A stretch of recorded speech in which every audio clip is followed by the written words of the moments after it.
consumer habits are changing fast. Really captures real-time behavior insights by polling targeted audiences on social media, where they show up as their most authentic selves. Get the clarity you need to drive more foot traffic and marketing buzz. Visit askbarilli.com. That's AskBrilli.com to learn more. What's up, everybody? Welcome to another episode of Extra Serving, a podcast from Nation's Restaurant News. I'm Sam Oches, Editor-in-Chief of NRN, joined by my colleague, Executive Editor Alicia Kelso. Alicia, happy Derby Week. Yay! Happy Derby Week to you. Okay, so this is a big deal for you, Alicia. You live in Louisville, which I think most of our listeners probably know by now. But, I mean, it's 11:15 as we record. Have you had a drinky drink yet? Not yet. Okay. Not yet, but my wife is off work today. Most people who live in Louisville proper are off. When I worked at the University of Louisville, there's no working today. My kid is off of school. The whole public school system is just off today because it's that big of a deal for our city. That's very exciting. I mean, it must be a boon to the economy, right? The $400 million.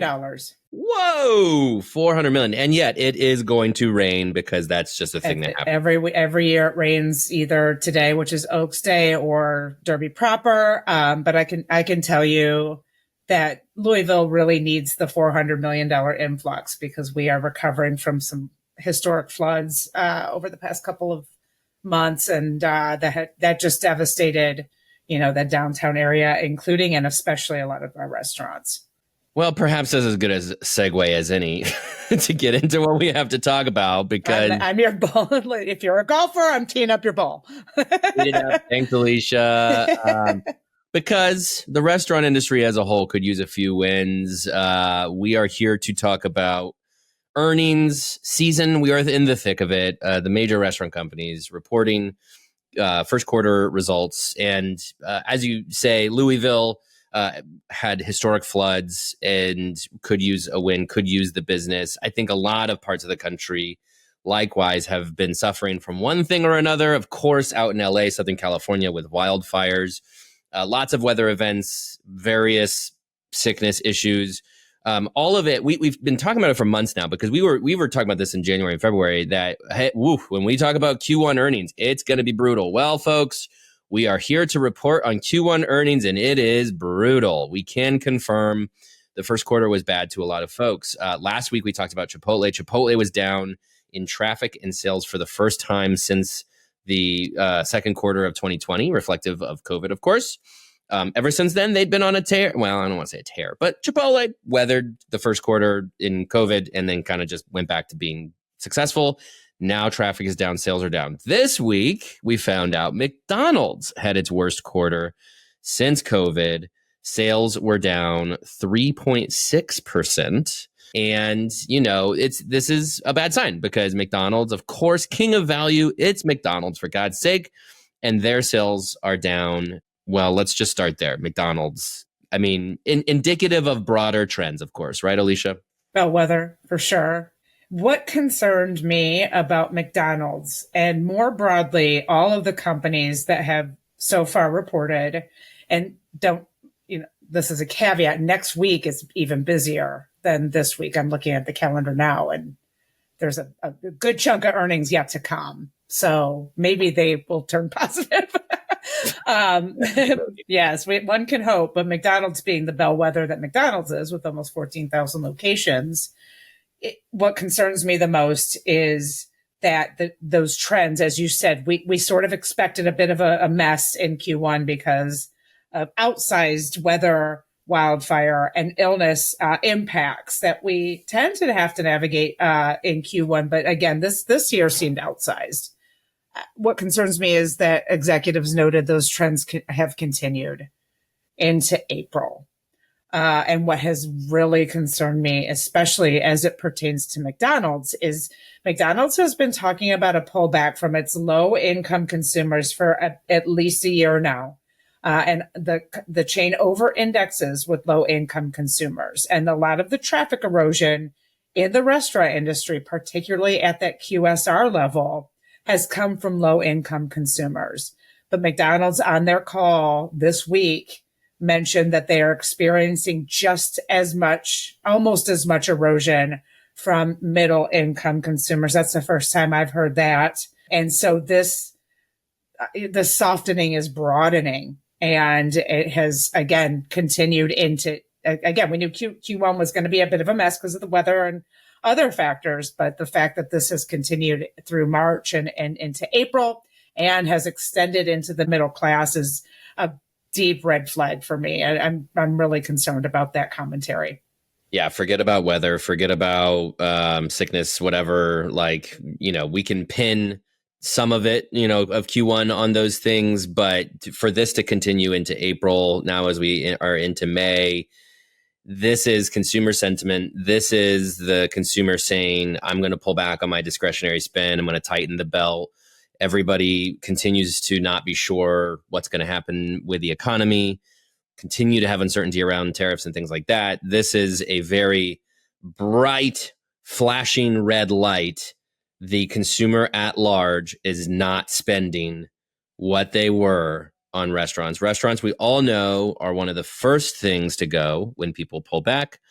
And that really does seem to be happening. We talk about McDonald's, Wendy's, likewise, of course, over-indexing on low-income consumers. They're down 2.8%. We have Pizza Hut down 5%. We'll put a pin in that because we got to talk about what's going on with pizza. But let's briefly go over to Starbucks. Starbucks, not necessarily the destination for low-income consumers. And Starbucks, we all know, has had struggles for the last couple of years. But there was optimism for Starbucks to turn its sales and traffic around now with Brian Niccol at the helm and all of the changes he's made. Instead, their comp sales in the U.S. were down 2%. Their transactions were down 4%. Stocks fell because that was worse than Wall Street expected. Starbucks, Brian Niccol did his Brian Niccoling, or, he did what anybody should do as a CEO, which he projected confidence. He said that this back to Starbucks plan that he's instituted to turn things around, he expressed confidence that it is working despite these results. Do we believe him? Is there a reason to believe that this is not just another, fifth straight quarter, I think, of fifth straight, yes. I mean, do we think that, do we really believe that there should be optimism here that the plan could lead into the next quarter being positive? Well, I'm an optimistic person by nature. I do like the fact that Starbucks stabilized, quote, its non-loyalty customers, which is where it was getting most of its issues from last year. Stabilized does not mean turn positive, but stabilized is better than not stabilized. Yeah, and the pieces that Starbucks has put into place to improve speed are gaining traction. I believe they reported that their speed has improved by 2 minutes, which is pretty significant. What I think was a really interesting takeaway from that really extensive call was they're shifting or sort of adjusting their strategy to invest less in that siren system that Niccol's predecessor was, all in on, to sort of take some of the laborious stuff out of the operations, automate some of that stuff. And they're investing it instead on labor. And that's where they're finding that traction operationally with speed and so forth. So I think it's way too early to understand how that shift is going to resonate. Brian Niccol's got a track record for turning things around. So I don't think I would bet against him. I still think it's just a little bit too early in the game to understand exactly how this is going to go. And unfortunately for Starbucks and for Niccol and all of the work that he is trying to do and the initiatives that he's putting into place, he has a macro environment that is working very hard against this, this turnaround. So it reminds me of the Red Robin situation. Where there was a strong turnaround plan put into place, and it just wasn't moving fast enough. And investors get itchy, they're not a patient lot. So yeah. I mean, maybe more of an uphill battle than Brian Niccol had at Chipotle. I mean, Chipotle was an uphill battle in itself because of what they went through with E. coli. But the economic environment he came into when he showed up there in 2017, I think it was. Certainly not what it is that he faces today at Starbucks, that, it could be simply bad timing that this could be the right plan, and I'm with you. I have every reason to believe Brian Niccol can be the person to turn this brand around, but you're not going to do that necessarily in a climate like this. What I'll be very interested in seeing is, and again, coming back around to pizza, which we can talk about, but I think we touched on this briefly last week, but there was a surge in frozen pizza. And that sort of, that becomes a warning sign to the economy that the last time this happened was the recession, when you see the surge in pizza. And perhaps that's what you're seeing in Pizza Hut is down 5%. Domino's was down, I think, 0.5%. I don't know if we have the numbers on Papa John's yet. Next week, they report on the 8th. Next week. And we see from the Technomic 500 data from 2024 that pizza as an industry is not in a good place, is down. And perhaps we're seeing, as frozen pizza takes off, that could become the replacement for the takeout pizza. And I wonder for Starbucks, just going back to that real quick, that is another experience that is easily replaced at home. I myself am put the pot on before I go to bed so that when I'm up at 5 a.m, I got a full pot waiting for me. I don't. And that's, a lot of people I think could turn to that rather than the cup of Starbucks on their way to work if they're pulling back on their expenses. So I don't know. What do you think about that? Do you think that as a replacement, it could happen there? I do. I think you're onto something there. We've also talked about those really fast growing concepts coming up that are super convenient for habituation, the in and out drive through, places like Dutch Bros and 7-Room scooters and so forth. But to your point, Sam, one of the anecdotes from the McDonald's call was these, that their consumers are pulling back, most pronounced at breakfast. And so that totally supports everything that you're saying in terms of this coffee occasion being, habituated, and people are instead staying at home for breakfast or just skipping breakfast altogether. And I think that could be, a factor here. Absolutely. And it'll be interesting to see what Dutch Bros reports, because Dutch Bros, to your point, you talk about these drive-through players, I think they make a lot of their business on that indulgence purchase. And I think the indulgence purchase is something that goes away too when you start to cut back on your expenses. Yeah, perhaps. And I think with Dutch Bros, we're talking about the 3 p.m. crowd more than the 8 a.m. crowd. So there's still, we have heard anecdotally throughout the years that when things are really tough, there's still a need and a want for that little treat, that little indulgence. The 3 p.m. Indulgence of a Dutch Bros is, I think, part of that conversation versus the 8 a.m. habituation of coffee. So it's an interesting macro conversation. Yeah, for sure. And should point out that, the economy retracted officially in the latest quarter. I don't think we've experienced yet the full brunt of what's going to happen to the economy. I don't think, things haven't necessarily bottomed out, which is just to say we're going to learn a lot more about the consumer, I think, in the next 2 to 3 months. That could help sort of show us the way forward. Because look, if we play this out like we've played out before, let's go back to the recession. When you and I started covering this industry in 2009 and the Great Recession, value became the word of that period of time. And suddenly value is everywhere. Value last year was a big strategy for this industry. Of course, we saw a lot of players coming out strong with a lot of marketing initiatives and value. I think value, the definition has changed of what value looks like today versus what it looked like in 2009. But I think with the industry on its heels and trying to find some sort of solution, especially where we don't know yet how the consumer's behaviors might change for the long term from all of this, I do expect to see a lot more value plays, a lot more trying to staunch the bleeding, so to speak, through marketing to get the transaction levels back up, even if it's at the expense of perhaps sales because of, trying to roll out discounting or whatever that might be. We can't talk about the bad without talking about the good. There are a few good stories here. Look, the best story is still Chili's. Holy smokes, Chili's, 31% again.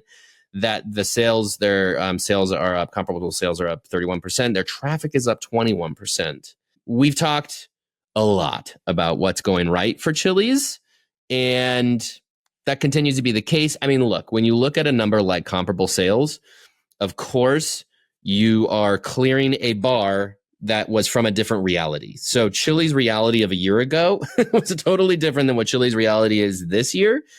And I might expect to see their comp sales next quarter be equally as strong just because of, again, what we're comparing it to from a year ago. Where it will be really interesting to see is next year, see how Chili's comp sales are doing. It will, of course, come back down to earth because you can't keep up numbers like that, especially in this climate. But regardless, we have got to be impressed by what's happening at Chili's. Is there anything left to say at this point, Alicia, about what's going on at Chili's? I don't know that there is. I will say that, again, going back to that McDonald's call, CEO Chris Kempczinski was asked point blank if they're losing share to some of these casual dining players that are doing well. And that is basically Chili's and Texas Roadhouse, and that's it. And, he said no. And so there's an interesting narrative here that because Chili's has this very aggressive advertising and marketing platform that explicitly goes after fast food for kind of overpricing in the past 3 or 4 years, that means that Chili's success is to the detriment of McDonald's. And McDonald's says that's not the case, that QSR is way too big, that they're rather trading out of QSR versus up to casual dining. I don't know why we wouldn't believe Chris Kempczinski, but that's on the record. What I like the best about Chili's, we will talk about their lightning in a bottle marketing for decades to come. This is an absolute case study. In 16 years, you and I have never seen anything like this. But what I love about Chili's is sort of the quieter, less sexy stuff, the operational improvements to bolster the service, those pieces, putting those pieces in place to make this piece even better, to get people to come back. The cheesy pull on TikTok might entice them into the door, but they go into the door, they have a great experience. Their table is no longer wobbly like it used to be because Chili's is quietly making those improvements.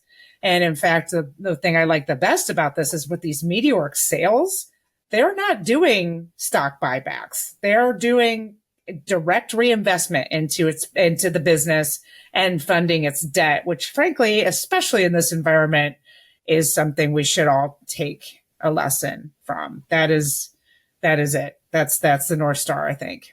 Yeah, it's extremely impressive. And going back to what you were talking about with McDonald's, I mean, while we were at RLC, they announced the QBP. What's the new burger that Chili's announced? Yes. That was coming right at, McDonald's with the quarter pounder. Very direct. And because Chili's wants this to be at the expense of McDonald's. And I think that's what's so genius about what they're doing. I mean, typically, especially in an economic environment like this, you're going to see the QSR guys go at casual and say, hey, we are the value guys. You want to pull back on your spend? Come to McDonald's, come to Wendy's. Whereas Chili's in this renaissance that they've had, they've been very smart about coming out and saying, hey, we may be casual dining, but we're about the same price point as what you're spending at fast food these days. And our quality is better. And so the value is you get more bang for your buck if you come to Chili's compared to the QSR guys. And I think that's been really smart. Now, of course, the broader experience at a casual dining concept like Chili's is still on the whole going to be more expensive because if you add in the beverage, if you have a tip, of course, for your service and all of that. But I think the point is that what they're putting out there from a value message is clearly resonating. And by the way, let's talk about that indulgence, that desire for the customer to have that experience that can lift them up once in a while. Sometimes you want to go sit down in a restaurant and experience that dine-in ambiance, friendly hospitality, good meal. There's still a place for casual dining in an economy like this. The problem is that, Chili's might be sucking up all the oxygen out of the room at this point for the casual dining category. Texas Roadhouse, which again hasn't reported yet, but I think, we'll see where they stand on things as well, as far as, they've been largely, very positive, obviously, for a while now, too. So anyway, point being is I think if you look at today's economy, the casual dining industry does not have to suffer, but they do have to position themselves as the value play as it compares to QSRs, because I think Chili's wants to be the alternative to McDonald's, even if they don't say it is.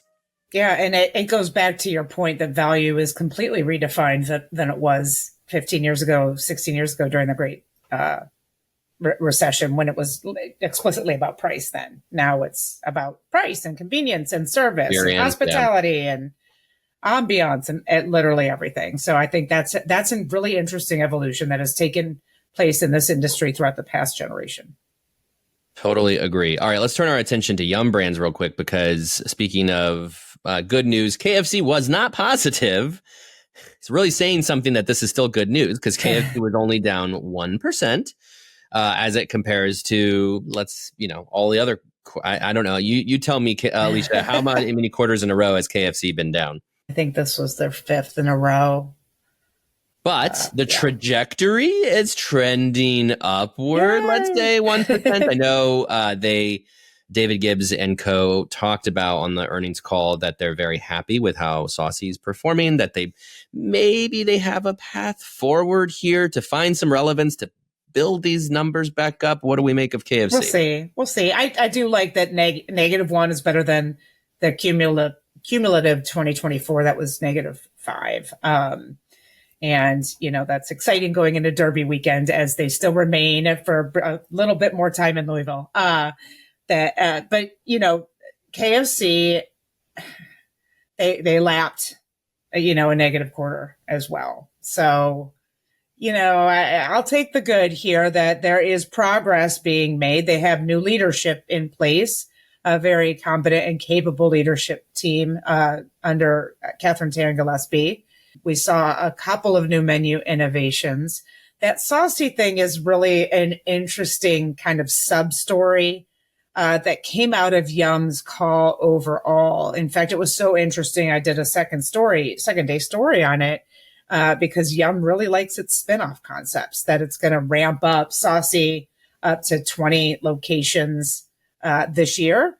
In addition to its Live Más Cafe, which is Taco Bell's beverage-focused in-restaurant, concept that it is it wants it to be in every Taco Bell in America, according to Chief Marketing Officer Taylor Montgomery. And then there's a little beverage line that reminds me of Live Más Cafe that is starting to proliferate in international markets at KFC called Quench by KFC. Very similar to Live Más Cafe. And they are talking about ramping that up into new markets after a successful launch in the UK, Ireland, and now headed to Australia. So these are early days on this stuff. Whether this is, whether we see Quench in the US is unknown at this point. How big Saucy becomes is also unknown at this point. There's no contribution to the P&L right now for KFC. So it still needs a lot of work on its core to turn positive, especially in that really intense category of chicken. Which we saw again in the top 500 because it was leapfrogged, by Raising Cane's last year, which is significantly younger and significantly smaller and has a really one-dimensional menu, which is a good thing or a bad thing, depending on your lens. So my issue with Yum, my concern rather with Yum is that Pizza Hut US brand. -5% is, and pizza always does pretty well when consumers are pulling back. I just think that this whole new environment of free for all on the delivery apps has really eroded pizza's advantage. I think that is directly the biggest issue here. I could be wrong, but I know that in the past, you and I, we have kids. If we have a slumber party, it's easy to order pizza, but if they don't want pizza, there's everything else that can be brought to me now. And I think that's starting to become a huge issue for the pizza category at large. To that point, according to the top 500 from Technomic, pizza was passed by the Mexican category in 2024. Mexican concepts on the top 500 are now larger in sales volume than pizza. Now, I was a little surprised. I have this somewhere. I'm going to work on this while I talk, trying to find it. But I was a little surprised. Pizza is actually fairly low on that list. It mostly surprises me because I just assume, everybody loves pizza, but pizza sales are... Yeah, I'm not going to find it. We're not going to waste all the time. I'm like going through this spreadsheet. Real time watching you just. Everybody's like, yeah, Sam, move on with the point. But look, pizza in COVID was as sure a thing as you got next to chicken wings. And I don't know if people overdosed on it or what. My assumption, and this is going to project a little bit because I am an avid pizza fan. I am your very typical Friday night pizza night at the Oches household kind of person. And very funny story, literally right before we hit record, my wife Katie was down here and she said, I got frozen pizza for tonight. Interesting. And that's not a typical thing for us. And, you know, that wasn't necessarily part of the budget conversation, but it's almost like through osmosis. You just know, like, you know what? I think maybe frozen pizza might be the way to go. But I will tell you one thing, Alicia, and that is that frozen pizza will not sustain me. My regards to the frozen pizza guys, but like I can't do that every Friday night for pizza. And I do need to go back to the high quality pizza places.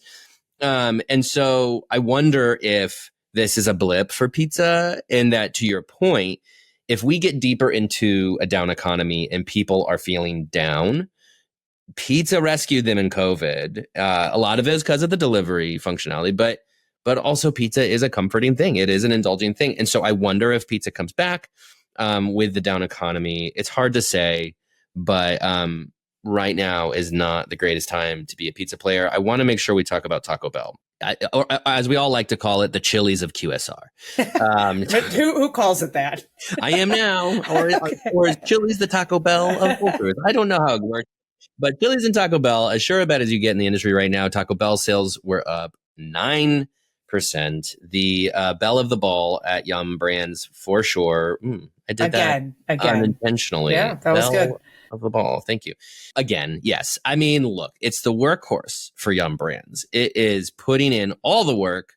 There's not much to say beyond their strategy continues to work. They continue to innovate on the menu and push heavily on their marketing strategy behind that menu innovation, and the young generations flock to check out what's going on. The kids, they love it. They love kids these days. Yeah. I was at that Taco Bell Live Más Live event in early March in New York City. And it really underscores the power of the brand, not just the food, not just their digital prowess, which is also a story on its own.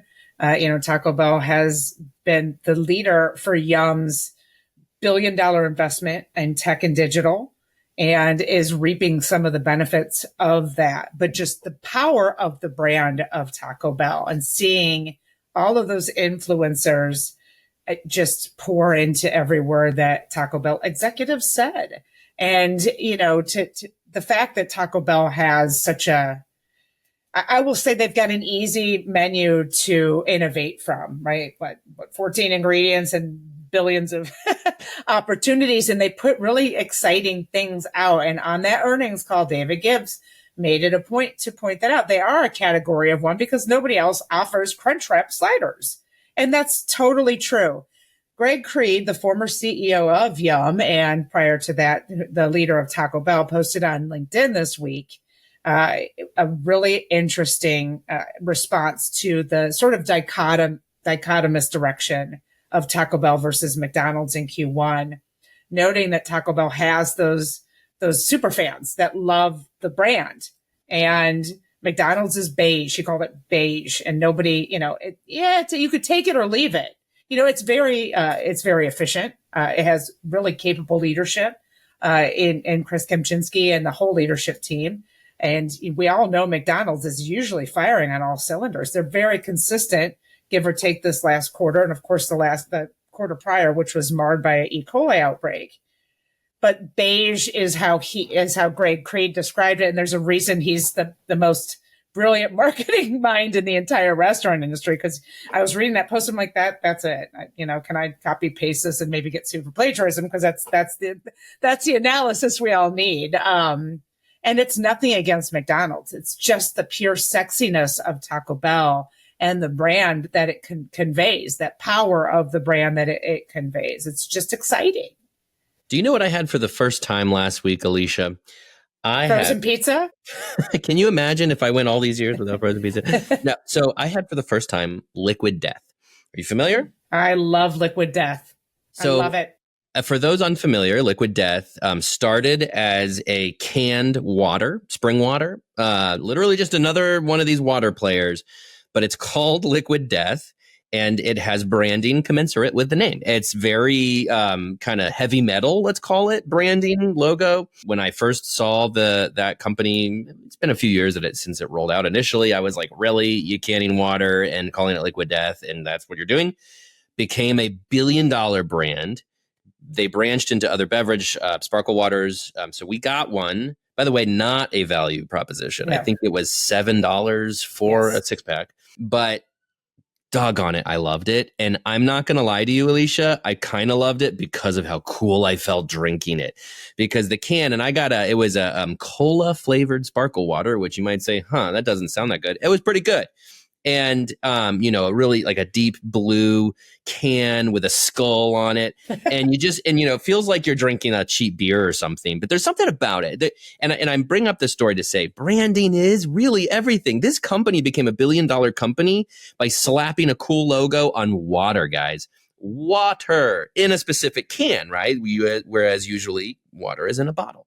And I just think there's so many lessons in Taco Bell, Chili's, but the branding of what it's doing on social media, the sexiness of it, as you call it, Alicia. I just think people want to affiliate with brands, and there's a trust, a relationship there that is, kind of establishes a bond that's hard to be broken by a recession, hard to be broken by a down economy, right? So like people now, Taco Bell also has in its favor that it is a value play. It's a value brand that is cool, that people are excited to go check out. It kind of just checks all the boxes. It's perfect for any economy. But I think if there's anything to learn by what Taco Bell is doing, it is that it's build a relationship through brand. Yeah, of course you're going to have good food and something exciting on the menu, but I just think that the brand is really everything in sustaining that relationship. And to your point, this is a line through Chili's, because you mentioned Chili's having that sort of brand sexiness now. And the last time KFC was chugging on all cylinders was under Kevin Hochman's watch as well, when they had that rotating kernels. You can see my Robo kernel in the background. That was fun. That was sexy. That was new news, and they supported it by food. And it was kind of cult-like, just like Taco Bell. And it has support the uniqueness of the menu items, the triple dipper, Taco Bell with the Crunchwrap sliders. At the time, Kevin Hochman was running KFC. They had that Cheeto sandwich, for example. All of that stuff is cyclical when it comes to branding. And we have gotten really prolific on LTOs. I believe last year was a record on new menu launches because, restaurant brands are pretty desperate to get customers in the door right now. Things are, traffic is really soft and muted, but I can't think of many examples of new menu news that is that type of sexy. It's just new menu news that's copycat. And, I guess that's to your point. Taco Bell has sexy menu news right now. Taco Bell has the branding to support it, and it's a flywheel. When you add in the ease of its digital capabilities, it's doing Tuesday drops. It's pulling from sneaker culture to do Tuesday drops. I mean, that is a flywheel unlike anything that we see right now in the industry. Very, very true. Okay, we've talked enough about the state of the industry and the impending doom and all about the earnings, but let's turn our attention to something, I don't know if it's completely different, but a little different. And to join us for this week's Extra Serving is managing editor Leigh Anne Zinsmeister. Leigh Anne, welcome to Extra Serving. Thank you. Leigh Anne, it's a real up and down, mostly down kind of episode on Extra Serving as we talk about what's going on with earnings. But I would say there was definitely a big win for the industry this year or this week, which is that Culver's announced its first ever female CEO, and that is formerly their CMO, Julie Fussner, who was their first CMO and is now their first woman CEO. As Alicia, your LinkedIn post went absolutely bananas in reporting this, I think because people are fascinated by this. And as I pointed out, I commented on your post and it got the most likes of any comment I've ever had on LinkedIn. We went from 10% representation of female CEOs in the top 50 companies to 12%. So we have made some progress. Leigh Anne, why do we think this is a big deal? Why are we even talking about a new CEO at a Wisconsin-based burger chain such as Culver's? Well, first of all, Culver's has almost 1,000 locations and is the second or third fastest growing burger chain in America. So let's not, I'm surprised you're the one here discounting a Midwest chain, and I am here to defend it. I'm trying to make you look good over here is all. Geez. Extremely unlike you. Like just put that out there. I love Culver's. Ooh. So love Culver's. We have them in Arizona. It's not just in the Midwest. Here's what I think is so exciting about women in the C-suite and especially in the CEO role, which is that momentum really matters here. The more women we put in roles like this, the more women we will have in roles like this. Part of that is because, if you look at the reports we've done recently on El Pollo Loco, Whataburger, Yum Brands, these brands have so many women in the C-suite, and it's because you get one locked into place there, and then they are more inclined to hire women. And these are not brands that are performing terribly in the industry right now. Put a woman in place, she's more inclined to hire other women. That's not to discount men's role in all of this. Shake Shack, for example, run by a man who has hired a lot of women for his C-suite. Shake Shack, by the way, the other fastest growing, either second or third fastest growing burger chain in America right now. But I really think that momentum is really critical here. Some of our more cynical readers like to say, shouldn't you just hire the best person for this job? I'm going to go out on a limb here and say that women can be good at jobs. That's my take. Prove it. That's my take. I would argue that I've been proving it, but thanks, Sam. Yeah, of course. Well, so we launched, of course, our power list a few weeks back. I think we talked about it here, but worth bringing up again. We had 52 women on that list that we identified as being among the most powerful people in food service. Forget about just powerful women, the most powerful people in food service. And ultimately, this is to platform these voices, these people who are incredible leaders, who are doing incredible things. And we did get one email from an angry reader, was not happy about this list. A woman, for the record. A woman. I'm not going to throw out names. I wouldn't do that to you guys. I'm guessing said person is not listening to this, but this person was not happy that we put all of our attention of one issue on these 52 women. And, here we are to tell you why we do this, which is to give that megaphone to the women who are representing what is possible for the women who are behind them. And I think there are great lessons here for women who are in, VP roles, women who are in management roles, who aspire to something else, and showing, hey, here are the women who raised their hand. I think that was one of the most interesting things I pulled from. Alicia, was it one of the people you talked to who talked about just raising your hand? And you think I remember things? I know. There's so many. You just talked to so many people. But this was also a theme in my interview with Kelly Valade. This is a shameless plug that as you listen to this, we are within days of rolling out our next signature series, which is with Kelly Valade. And she's the CEO of Denny's.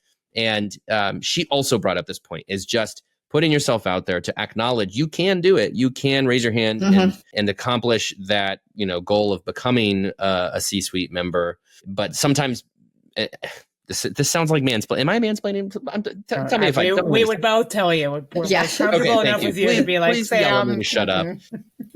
But point being is that, seeing in the women who are on the power list and in Julie Fussner, the new CEO of Culver, is why we do this, so that people feel more empowered to do that. Did I do okay? I hope I did okay. You did okay. I if I can interject really, really quickly, I recently did a snapshot story of, because the National Restaurant Association just came out with new data about what the workforce looks like. And I think this conversation fits squarely into that. Just over 50%, it's like 51 or 52% of the entire restaurant workforce are women. And servers, it's like 68, 69%. And that's compared to 42, I think, percent in the general workforce. So we are over-indexed in this industry. Yet, to your point, Sam, to get to 12%, woohoo! And, I was lucky enough to get a message from an executive last night from a company I won't mention, but thanking us for doing what we did with the power list. So it kind of canceled out your angry email. And we agreed representation matters when you have 12% of the decision makers making decisions for the representation of, 68% of the servers, for example. There's a huge disconnect there. And I think that is reflected in the fact that there are not viable childcare options, for example, or PTO options that are widespread, in this industry, things that directly impact women disproportionately. And I think that conversation is changing because there is a slight needle move on that representation at the top. For sure. Leigh Anne, what do you think? What should be some action items here for the industry? I mean, again, on the face of it, it's, just another chain announcing the, CEO transition. Beyond the news of Culver's hiring Julie Fussner as the CEO, but just more broadly for the industry, what should be some action items for any companies that are looking to develop a pipeline or, be able to tap into the potential of their incredible talent they already have? What should they be doing to respond to what we're talking about here? Well, building on what Alicia is saying, there are companies that are making it easier for women to work for them. You can implement benefits programs that offer childcare resources, mental health resources. If your company doesn't have employee resource groups, get those started. If your company does have employee resource groups, listen to them. No one knows best what a woman needs in her role than the woman herself. So really just need to listen to the women who are already working for you when a role opens up. Obviously make sure that you're interviewing candidates of all genders. Be aware of what the challenges are for women in this industry and respond to those. Yep. To my fellow men, be an advocate, be an ally to those that you're shoulder to shoulder with. Recognize the potential on your team, pave the way for them. Maybe be willing to let one of, a fellow, a woman colleague take a position of power, even if you're going for it. There's opportunity, providing that opportunity, I think is an important thing. Men and women alike need to be a part of this change. So, okay, that's it for Extra Serving. You know what? No, let's do a quick lightning round because it's been. That's it. We're out. Can we make mention that Culver's average unit volumes are 3.8 million? You should. That's relevant. And I have a conversation next week with Julie Fussner, so I will have a follow-up next week on this very podcast. So stay tuned. Can't wait to listen. Yeah. Guys, Culver's is great. I mean, look, really? I know I said it already, but it's the Chick-fil-A of the burger category. Or the Taco Bell or the Chili's. Not the Taco Bell of QSR. Like that would be Chili's or full service. It is the Chick-fil-A of burgers because their hospitality is so doggone good. And that's why you see so many people there. It's like good food, good hospitality. I'm all aboard the Culver's train. Okay, let's do a lightning round in honor of Alicia. What are you drinking this weekend?